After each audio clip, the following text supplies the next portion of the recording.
right. Gonna do two today. Doing two because I want to get the whole Roger Moore era done with, because I probably won't be able to do one tomorrow. I don't know, I'm going to be really busy. So I'm busy today, but I'm going to crank out two. Today we are starting with Never Say Never Again from 1983. Now, I've said it before, but I'll go ahead and go over it one more time. Never Say Never Again is not canon. This is not a James Bond film exactly. What this is Eon Productions made all the Bond films. The Eon Productions did not make this. This is a guy, Kevin McClory, who basically won a court battle with Albert Broccoli. He owns the rights to Blofeld, Spectre, and Thunderball. So he can make this movie all he wants, and he's going to make it. So this is basically him saying, well, I'm going to make this movie while, you guys can keep making your Bond movies. I'm going to make my own Bond film. And he did. And he made Never Say Never Again in 1983. And it's basically a rehash of Thunderball. So it's directed by Irvin Kershner. This is the first and only time an American has directed a Bond movie. This is Sean Connery's 7th outing. Can't really count it as 7. Officially, he only was Bond 6 times. He was 53 when he did this. We had Fatima Blush, Domino's back, because Domino was in Thunderball, but we get a new Domino here. Maximilian Largo is here, and Blofeld is back. Except Blofeld this time is played by Max von Sydow. He has some cars. We have Never Say Never Again by Jenny Hall. And this is definitely a movie. 2 hours and 14 minutes of it. But this thing has such a storied history. It's insane. Like Bond never wanted to. He said he would never play Bond again. He came back just kind of to give Albert Broccoli and the producers of Eon Productions. He kind of did this to give them the middle finger, because he's just like they didn't get along. So he's like, yeah, well, I'm going to go do this Bond movie. He did it all right. He did this movie. It was a movie. And I mean, Connery's wife actually came up with the name for this because he was interested in doing it as a middle finger to the production company. He's like, yeah, I'm going to go do this. Not as a middle finger to Roger Moore. Him and Roger Moore, they're buddies.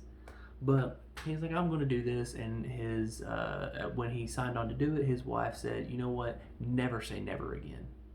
Because never doesn't mean anything to you. And so Never Say Never Again became the title of the movie. And this thing has a crazy history. Francis Ford Coppola, if you don't know who Francis Ford Coppola, he directed a wonderful trilogy called the Godfather trilogy. Yeah, he helped with this script. He actually helped write some of this script. He made contributions to it. The producer, Jack Schwartzman, of this was married to Talia Shire. Talia Shire was in The Godfather, but she's better known as Adrian from the Rocky movies. And Talia Shire is also Francis Ford Coppola's sister. So that worked out. They offered Richard Donner to direct this film, but he turned it down. He was like, I'm not doing this. Richard Donner, like Die Hard 2, stuff like that. He did a lot of key action films in the 80s and 90s. So, but I'm gonna hop right in. There is no opening to this movie. The opening is in the title sequence. The opening is a title sequence, and it's a very 80s song. Never Say Never Again is an extremely 80s song, and it's really weird because they're playing this, and it's almost like a slow jam. It's almost like an R&B slow jam, except it's not. It's just kind of a very 80s slow jam. No guitars or nothing like that. It's just a woman singing, and we're seeing Bond sneak into this place. He's climbing up, he's killing people, he's like stabbing people, he's shooting people with darts, and it's really odd that he's doing all this and he's killing people left and right, and you automatically notice that Sean Connery he's not looking young in this. He looks all of 53. Now, it still looks good because he's Sean Connery. They originally wanted George Lazenby. They wanted George Lazenby to come back and do this also as a middle finger to the production company being like, look, we got your boy. So, you know, he didn't want to work with you, but he wanted to work with us. But then they heard that Sean Connery was interested and like, oh, no, let's go do Sean Connery. We're going to do that instead. But he's going through killing all these people, and there's a woman chained to a bed. He saves the woman, and it's like, yeah, but the woman stabs him in the stomach. And you're like, whoa. And it all turns out that it's a training exercise. That Bond wasn't paying attention to the hostage, and he got stabbed. So, and this is where we get kind of some substance to the story. And this is, so Bond is aging, and the new M is basically phasing the 007s out. He's like, no, you guys, the way you did it, it doesn't need to be done like that anymore. All you guys did was drink and fornicate. So you guys did. You didn't do anything for us. So we're gonna push you off to the side. Okay. And so we're weird in that Bond is basically living in a retirement home in this. He's living in like it looks like a thing. I don't know if that's what it is, but it looks like one. It looks like a freaking retirement home. And he's having to go through all these tests, get some x-rays done. He basically has to do medical tests almost every day. There is a funny point where he's sitting there and they're like, we're going to need a urine sample. You know, the nurses across from him, we're going to need a urine sample. If you could fill this jar for us. And Bond's like, from here? So he's like, from here? You want me to do it? Hold on, let me, you know, I could have done it. I could pee across the room. I don't know. Not to toot my own horn, but anyway. So he does that, and then we go 9 minutes in, and we do something that I haven't seen in a Bond film yet. We are introduced to all three villains at the same time. Number one, we're introduced to Fatima Blush. We're here. Well, we don't exactly know she's a bad guy, but you can kind of tell because she's got the bad guy look. She's got that bad guy swagger, which is awesome. And then right after that, Blofeld.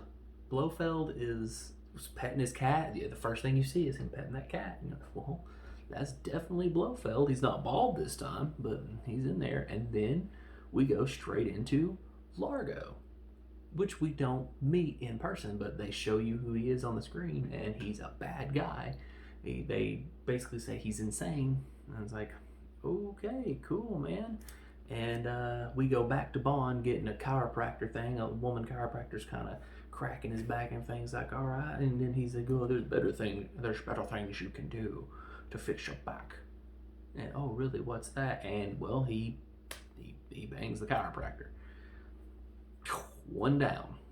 He has a lot of bonding in this. This is interesting. But he's after the bonding, he kind of wakes up and he's looking outside and he's seeing this dude get beat up by Fatima. She's dressed as a nurse and she's like, no, you will do what I say. And she's doing something weird with his eye. And they're like, whoa, what's going on with the eye thing? He's got a weird eye. One of them's bright blue. And she's like, oh, when you wear contacts, they'll look the same. Don't worry. And it's like, okay, so that's kind of weird. And then he gets caught basically, and he has fights with a man, as me and my boy Adrian say. This was two beefy men slapping beef. They fight all over the retirement home. They go out of the room into the kitchen and into the TV room. They're like fighting all over the place. There's a point where the dude like uppercuts Bond. Bond can't keep this guy down. He's hitting him with everything, hitting him with frying pans, and the guy won't stay down. But he uppercuts Bond, and apparently a bunch of the other people are watching boxing. They're like, yay, every time he gets hit. So it was a weird moment. But the ending is kind of weird because they're in like the chemistry lab. And Bond like throws this mystery liquid on the dude's face, and he's like, oh man, oh, and the guy just kind of slams against the wall, and he's like, oh my god, and then he's like, oh, and he dies. And I'm like, oh, he must have hit him with some acid or something. And Bond like looks at it, and it says Bond urine.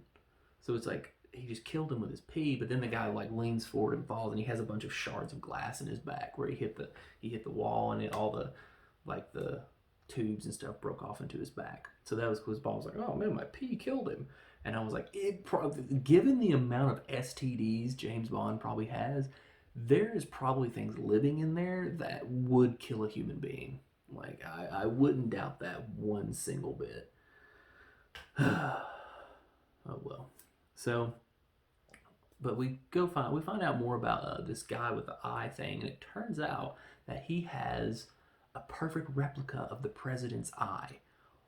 Why do you want a perfect replica of the president's eye? We find out because we go into a military base, and they're going to do some tests on like where they're going to fire rockets, and they're going to see if they can how well they aim and everything else. And they're like, all right, well, first thing we got to fill these rockets with the dummy nukes. But the guy with the eye is over there, and he like scans his eye. Okay, he's like, okay. And then he types in a little bit, and he switches the dummy rockets for real nukes. So now there's real nukes headed to New York. And it's like, oh man, but they're like, oh, and it goes down, and it doesn't blow up. I'm like, well, what was the point of all that? Well, that's so they could steal the nukes. Like they actually get, Largo steals the nukes. He's like, no, these are my nukes now. And the dude with the eye, well, he's dead because they put a snake in his car and he wrecks it. And then it's like, it's not enough that he turned his car upside down, and he's clearly dead hanging there in his car. But then they put some C4 in his car and blow him up. It's like, he's cool, but he's still kind of raw. Let's go ahead and make him well done. They should have said that. Should have said that in the movie. It would have made it cool. As it stands, this movie was an absolute dumpster fire. But so Largo gets a hold of the nukes, but he turns out Largo's working for Blofeld, and Blofeld's gonna hold the place for ransom. He's gonna hold the country for ransom. You give me money, or I'm going to use these nukes. And they're like, oh, we gotta have some help here. Let's reinstate the 00 agents. So 007 back on the case. All right. And then we actually get to meet the real Bond girl of this movie. Boom, Domino. Oh, she looks familiar, does she? Yeah, that's because that's Kim Basinger. Kim Basinger. I think most people will know her from Traffic, but she was, or not Traffic, LA Confidential. She was in LA Confidential. She won an Oscar for that. Not Traffic. Traffic was the Soderbergh one. But Domino, Kim Basinger, was in Batman. She played Vicky Vale, and she actually got that through this role because she actually turned down 2 Bond films. She turned down Moonraker and the one after it because she felt like being a Bond girl would kill her career. But she made a promise to herself that if she's ever asked again and she isn't famous yet, that she would do it because she thinks it'll launch her career, and boy did it. She got Batman off this. She got several films off this. It was crazy. Her career went, yeah, good stuff. She was also in Batman. If you don't know, that Tim Burton Batman was the soundtrack was made by Prince. The reason why it was made by Prince is because Prince was dating Kim Basinger at the time. And also Kim Basinger married another fairly famous man by the name of Alec Baldwin. She was married to that guy. So Kim Basinger, famous girl, super awesome, and a phenomenal actor. Like she has roles where she's not great, but for the most part she does pretty good. Vicky Vale, her screams were kind of annoying in that. But we do get it. And we find out there's a weird thing where she's like dancing and Largo is like watching her through a window, and it's so weird. It's like it's so voyeuristic, and it's like, oh, this is weird, man. This is so weird. And he's just watching her dance and stuff. But then he goes into the room and she sits in his lap. Turns out that she is Largo's girlfriend. So she's the bad guy's girlfriend, but I think she unwittingly knows. And he actually gives her a necklace, and he's like, it's really valuable. This is the most valuable thing I own. You can have it. And on the back, it has an inscription that says, the tears of Allah. And you're like, oh, that's okay, cool, and everything. She's like, yeah, it's really valuable, but what if I leave you? And he just laughs, and she's like, no, seriously, what if I leave you? Well, then I'll slit your throat. It's like, see right there, man, that's a red flag. It's when you kind of tiptoe out of the room and just kind of get a new identity and leave because the rich guy said he's gonna slit your throat. It's kind of weird. This whole movie's weird. Um, After that, Bond has got, he knows where he needs to look for these bombs. He's got to find the person. He knows that Largo is the guy. And he ends up going to the Bahamas. And this is where most of the movie takes place, is in the Bahamas. And this is kind of ironic because this is Sean Connery's final time playing Bond on film. He did play the voice of Bond in a video game later, but in on film, this is Sean Connery's last Bond, and this is also kind of sad, but Sean Connery actually died in the Bahamas. So the last film he played as Bond was in the Bahamas, and Sean Connery actually died in the Bahamas. Kind of sad. Rest in peace. Sean Connery's the man. I mean, personally, I knew him as Bond and Indiana Jones' dad because I am a huge fan of The Last Crusade. I loved that film. But moving on to something happier, something very happy, we get our first, oh my goodness, moment when the new agent that's going to be helping Bond in this is played by Rowan Atkinson. Now, if you don't know who Rowan Atkinson is, it's sad because he's Mr. Bean. Mr. Bean. And he's such a great comedic actor. He's actually a really good comedic actor in this one. The first time we meet him, he's running down the street saying, Mr. Bond, Mr. Bond, Mr. Bond. And James Bond's like, yeah, what do you want, dude? And he's like, oh, sorry, I'm trying to be inconspicuous. He's like, is that why you screamed my agent name as loud as you could down the street? Like, yeah, and later he's like, Bond's kind of messing with me. So why don't you go ahead and use the surroundings to blend in? And he like he's wearing a white jacket and he hides behind a white pillar. Like, it's just Rowan Atkinson, just being Rowan Atkinson. Very cool. I like him a lot. So James has to meets Fatima finally. She's skiing and she meets up with him, and Fatima is played by the beautiful Barbara Carrera. Now, Barbara Carrera turned down a role in Octopussy to be in this movie because she wanted to work with Sean Connery so bad.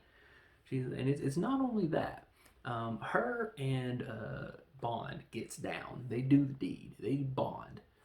And they wanted to use a body double because that's what you do in Hollywood. But a lot of times when there's a sex scene, you use a body double. And Barbara Carrera was like, nah, son, I want to do a sex scene with Sean Connery. So I'm going to do a sex scene with Sean Connery. And that she did. She got that done. She got to have her sex scene with Sean Connery and refused a body double. So that's kind of weird. But they decide that they're going to go scuba diving, Fatima and Bond. And Fatima throws this little thing onto Bond's tank, his oxygen tank. And it's like a freaking shark call. And he's like, doo-doo-doo-doo-doo-doo-doo. And all the sharks are coming in. And Bond's like, what the hell's going on? He's like swimming around, like dodging sharks and stuff. And it's like, he stops and one of them's like, hello, my name is Bruce. It didn't really happen, but what if it would have? It would have been cool. My name is Bruce. Bonds are friends, not food. Would have been great, but it didn't happen. Anyway, he's swimming around. He finally finds it and he like drops it in the hole because he actually gets his air severed and he swims to the top. He survives it. The best part about it was the invention of the little shark call. Other than that, it wasn't. But she actually tries to kill him again when Bond is. There's a random fisherman woman that he gets with, and he's like, your place or mine. And Fatima goes and puts a bomb under his bed, and then it blows up, and you're like, oh, what the heck? And it shows Bond seeing the explosion. Like, guess we made the right choice with your place or mine. Okay, cool. So that was kind of weird. But anyway, he goes off, and he finds out that the girlfriend, Domino, he finds out that she's going to this massage parlor. He's going to the massage parlor, and he kind of infiltrates. He's like, do you do men here? Yes, more so than some, more so than others. Oh, and he ends up like massaging Domino, and he doesn't even work there, but he massages her and gets information from her. She's like, there's a party going on, and he's gonna be there. Oh, that's very good. And then he like runs away. She finds out that he doesn't work there. The real massage lady comes in there and is like, oh, that guy, yeah, he don't work here. And she's like, oh. And instead of being like, oh my god, some random dude was touching on my skin, she was instead she was like this dude is like invading my personal space. Step one, stay out of my personal space. Step two, stay out of my personal space. You know, no, she's like, she does this weird thing where she goes, oh, she just smiles and stuff. And it's like, whoa, this is kind of weird. Maybe it's like no, she never even saw his face. Just kind of weird. I don't know. But they go to this party and he's like talking to Domino and everything. He actually does say, I have to apologize to you for that. I just needed information. And she's like, oh, it's all good. And she's like, fine with it and everything. But we find out that Fatima is following Domino. So the girl who plays, you got Barbara Carrera following Kim Basinger. And Barbara has this, she's a great actor because she's looking at like Kim Basinger like, I'm going to kill her. I'm going to kill her. And it's like, it's kind of funny because Barbara Carrera and Kim Basinger both dated Richard Gere. Maybe that's why, but I think Kim Basinger dated Richard Gere further down the line. But yeah, and you find out kind of why she's upset by that. No. And then another weird one, he plays a video game with Largo. Yeah, this movie, I'm not really jumping around that much. Like you know that in these episodes, I like to jump around and just talk about the scenes that made me laugh or that I liked. But this movie is so scattershot. I'm really not jumping around much. I'm kind of telling it as it's going. But they play this video game, and I have no clue what's going on. He's like, you use the right controller to control your shield. You use the left controller to shoot. And it's like you got to drop bombs on their country and or their army, and you have to take over the country. And if you lose, you get shocked. And it's a bizarre thing because they're shooting little squares and there's bombs going in, but like the squares over their face like this, and it's and like. And Bond gets shocked. He's like, "Oh shoot!" And he's like, "Yeah, well, if you get shocked, you let go, then you automatically lose. But since you didn't know that, we'll play again." And it's like it shocks you until you lose, and it's like Bond ends up winning, plain and simple. It's like, yeah, here you go, you win, because he doesn't lose at games, dude. And he's like, "All right, I owe you $273,000 or some ungodly number." And Bond's like, I'll settle for a dance with Domino. Well, you got it, buddy. You go dance with my girlfriend. And they do. They dance like dun, dun, dun, dun, dun, dun, dun, dun, dun, whatever. And during this moment, we find out that the eyeball guy, the presidential eyeball that did the nukes, was Domino's brother. And he's like, your brother's dead. And it's like, wow, that is horrible. You could have been like, we can't find him anywhere, but we don't know if he's dead or alive. No, it was just straight up, your brother's dead. He's dead and he's not coming back. He's crispy. Because he blew up. Oh, jeez. But we're out of here. We get, we're in Chase City. I usually say Car Chase City. This is not Car Chase City. This is, Fatima is bolting in her car, and Bond is like, I'm going to take this motorcycle, and it's a sweet, sweet, sweet Yamaha X3 650 Turbo. Super awesome bike. This is it. It's amazing. This thing has everything too. It's got like bumper guards because the cars keep running into him, and he like puts the bumper down, and it's like got rocket boosters, so whenever he takes a jump, he's like, very cool. They end up trapping him, but he gets out anyway because he's Bond and he has wins. And she keeps chasing him, and she's like, no, I'll take care of this. And she finally catches him, and she's like, got him cornered. She's gonna blow him away with a gun, and he has this pin that shoots freaking bullets, exploding bullets, and he gets her around the titty. She's like, what? Oh, and he's like, oh, it didn't work. And she just explodes after we find out the whole time that she's like, no, I want you to say I'm the best you ever had. She's like making him put it in writing. It's like, good Lord, what? Jeez. He finally gets to Largo's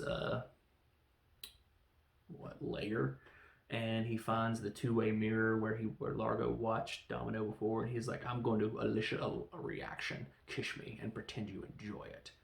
Do it. And he's like kissing her, and he's kissing Kim Basinger or Domino or whatever, and Largo's like, hey, that's my girl, wait.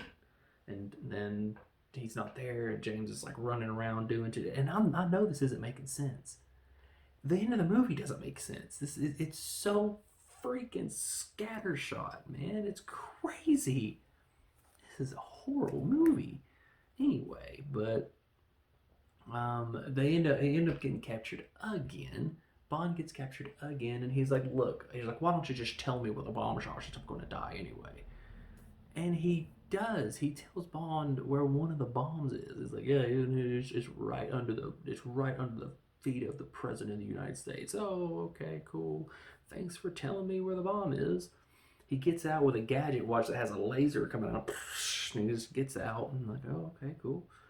And he does a horseback escape, and this one's kind of weird because he gets on this horse and he saves Domino from, they're going to sell her off to a bunch of dudes. And they're like, yeah, whoever pays the highest gets her. And it's like, whoa, this movie took a dark turn. But he ends up saving her. He saves her and like puts her on the horse, and as she's getting on the horse, like she's wearing the shortest shorts ever, and her whole butt's out. And it's like, okay, cool, whatever. It's not Kim Basinger, you can tell. Like you can tell when it's a body double. But they're like going, and this is a really interesting part where the horse is going up to the top of this little castle thing, and it jumps off the castle, and it's like going into the water. And that scene is the sole reason why we have no animals were harmed during the making of this film at the end of every movie. And it was because of that scene. This movie made that happen because the animal people were like, oh my god, what happened to that horse? Is the horse okay? Yeah, the horse is fine. And it's like, oh, okay, cool. Well, you should put something at the end of your movie that says no animals were harmed. And it's like, and so they started doing that because this movie actually happened. But British intelligence knows where the bomb is. I don't know what the crap happened there. And they just call up Bond, and they're like, hey, Bond, we disarmed the first bomb. It's like, there's no suspense there. You just hello? Oh, you got the bomb? Cool, man. Movie over? Oh no, there's one more bomb? Alright, yeah, I'll get you. Like, they gotta go find the bomb, but Bond knows where it is somehow. Like, why do we know? And why do we know where it is? Why do we know exactly where this other bomb is? Well, that's because of the very expensive necklace that was given to Domino is a map to where this bomb is. You just put it on the map. It's like, oh, it must be right here where this diamond is. Why did you give your girlfriend a map to your bomb? Like, that makes no sense. Oh, so just, anyway. He infiltrates the area. There's a big firefight. The bomb gets armed. There's boom booms happening everywhere. Things going on, and we end up going because even the action in the cave isn't that great. It's just and it's Bond running around. They end up getting into a scuba suit and going down into a cave, and he's chasing the bad guy, and they're fighting under the water while they're trying to disarm the bomb. Finally, he traps him. The bad guy gets harpooned by Domino. Domino's like, sunk. And they disarm the bomb, saving the world, and that's the end of the movie. They're like, oh, we need to find Bond and congratulate him and say thank you. And basically they're like, Rowan Atkinson shows up and everything, and the end of the movie is him hugging Domino, looking into the camera, and ding, because she says, remember, never say never again. Huh. Ding, da-da. There is no theme song, so you don't get the Bond theme song. That ain't even the original ending of the movie. Like, the original ending was written by Sean Connery. Sean Connery wanted it to be where they're in Paris or something like that, walking down the street, and they're just talking, and they walk past a man and get shoulder checked, and like Sean Connery's like, hey, and it turns around and it's Roger Moore. and they wanted Roger Moore to never say never again. And that was what Sean Connery wanted, and Roger Moore was like, yeah, let's do that. That sounds amazing. Let's get that done. But Eon Productions was like, no, you can't have Roger Moore for that. I ain't giving you my Bond for your Bond film. Screw you. So it didn't happen, but it could have. And I think that would have been a cool ending, a little wink, wink, nudge, nudge. But that's the end. Credits roll. And as it stands, this was horrible. This was not. It was only if this will not be in the rankings because it's not canon. This is not going to count against Sean Connery. This is just a movie, and it's all because this movie didn't even feel like a Bond movie. Like it didn't have anything. I wasn't watching it like, wow, what a Bond film. I was watching it like, this feels like a Steven Seagal film. This feels like a generic action movie from the 80s. I didn't dig it. I gave it a 5.5 out of 10. If it was in the rankings, it would be above You Only Live Twice, and that's it. Only one movie is worse than this, and that is You Only Live Twice. At least I think that's the one I said. No. You Only Live Twice was up here. Live and Let Die. This one, this goes above Live and Let Die. Live and Let Die is the only movie that was worse than this, and that's amazing. Kill count is a 3. He slept with, in a love count's a 4. He slept with more women than people he killed. And people are like, oh, what about at the beginning of the movie? Those people didn't die. Those were a training exercise. So, no, this was awful. This is awful. Ugh. Man. I had to scrub my brain after that. Actually, I was only going to do this one today, but because I watched that one, I'm like, I cannot end the night on that movie. So I popped in the other one. I popped in A View to a Kill because I was like, I have to scrub my brain of this. So I popped in A View to a Kill. That's what happened. Yeah. But next time, View to a Kill. That's the next episode. I'm going to be recording that one right now. Just go ahead and get it out of here, and then I'll edit afterwards. View to a Kill, 1985, Roger Moore's last Bond film, and then we're done with the Roger Moore era. John Glenn's third directed. We got Tanya Roberts as Stacey Sutton. We got Grace Jones as Mayday. We got Kimberly Jones. We got Paula. We got Max Zorn, played by Christopher Walken. And yeah, we got Duran Duran doing the theme song. All right. So it's a good. It was definitely better than this, but I will get you on that. Hopefully you'll watch that one too.